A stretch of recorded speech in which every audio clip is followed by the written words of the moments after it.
You already know what a cheetah is, the fastest land animal on Earth. You probably learned that in 3rd grade, but what you didn't learn is being the fastest animal came at a price, and evolution made the cheetah pay every cent. Today, we are going to look at how and why cheetahs pay the price for their speed.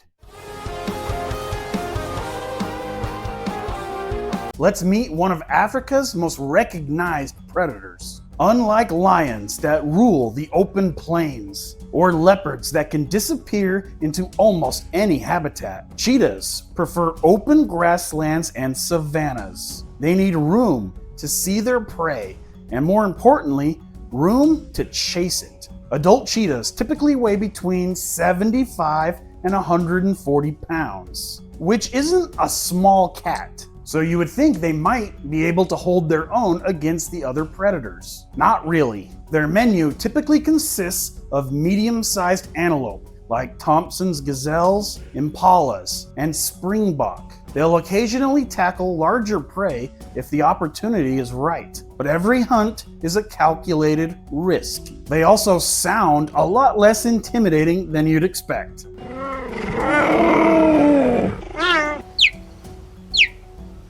What the hell was that? Females usually live alone, except when raising their cubs. Males, on the other hand, often form small groups called coalitions, usually made up of brothers. These coalitions can stay together for their entire life. Look at these ones hunting an ostrich. That's pretty dope. So at first glance, a cheetah might look like another large cat. And I'm saying large cat, not big cat, for a reason. Defining the term big cat is super annoying, but look a little closer. The long legs, the small head, the narrow waist. This animal doesn't look like a lion or a leopard. It looks like it was built for one thing. And evolution was willing to sacrifice almost everything else to make it happen. It honestly looks more like a greyhound dog than it does a cat. And that's not a coincidence. Greyhounds and cheetahs aren't closely related, but they evolved to do the same job. One through selective breeding by humans, the other through millions of years of evolution. If your job is chasing down fast prey, eventually your body starts to look like this. I like to think of it like a video game. Most predators have a balanced build. They've got decent speed, good strength, solid endurance, and can hold their own in a fight. Then evolution got to the cheetah and said, nah. It dumped almost every skill point into speed. Strength, a few points. Defense, not many. Endurance, just enough.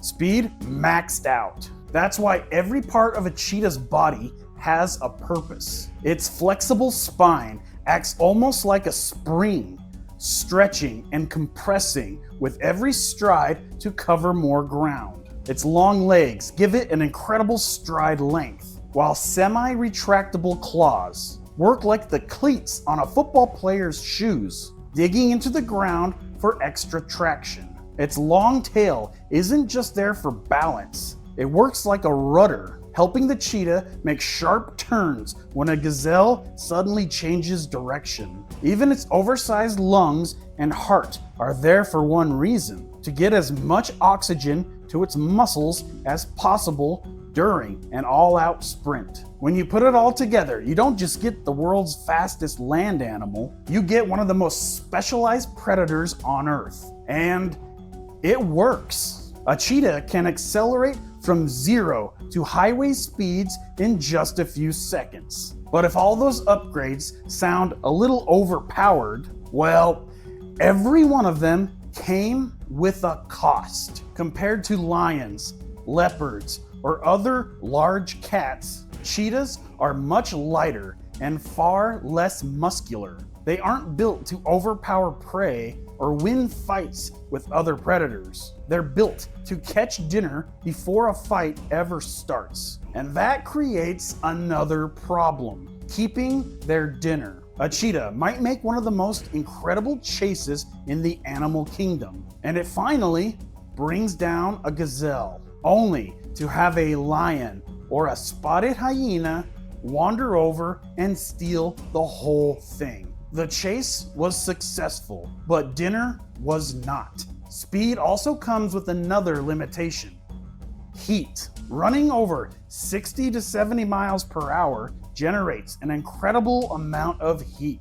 A cheetah can only maintain that kind of effort for about 20 to 30 seconds before it has to stop and recover. So every hunt is a gamble. If the prey gets away, the cheetah doesn't just shrug and keep running. It has to recover, and that costs valuable time and energy. And if a lion shows up afterward, the cheetah is gonna bail, because fighting a lion built with a body for speed is like entering a Formula One car into a monster truck rally. Probably not gonna go well. The cheetah gave up strength, endurance, and the ability to dominate other predators in exchange for becoming the fastest land animal the world knows. That is the price of speed. Believe it or not, cheetahs haven't been limited to the African savannas. Thousands of years ago, they ranged across much of Africa, the Middle East, and even into India and parts of Central Asia. Today, that range has shrunk dramatically. In fact, a tiny population of Asiatic cheetahs still survives in Iran, making them one of the rarest large cats on the planet. For an animal that spends most of its life chasing gazelles across the African savanna, cheetahs have done a pretty good job of breaking into pop culture.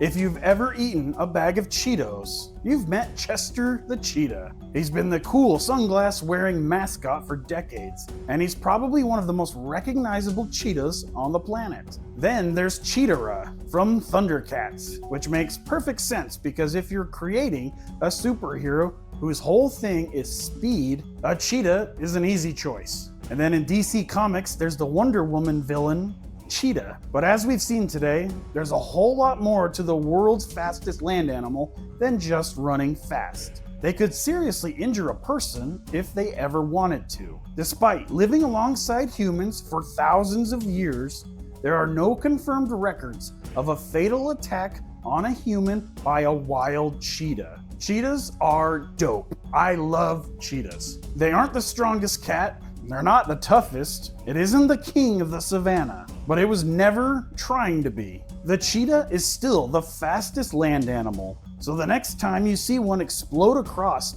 the African savannah, remember, you're not just watching a fast cat. You're watching millions of years of evolution, creating one of the most specialized predators our planet has ever seen. Did you enjoy the episode? I hope so. Have a suggestion for what animal I should cover next? Let me know in the comments. Or do you know a really cool animal story for me to cover? Let me know in the comments. Make sure to like and subscribe. And remember, nature is random and chaotic. I will see you next time.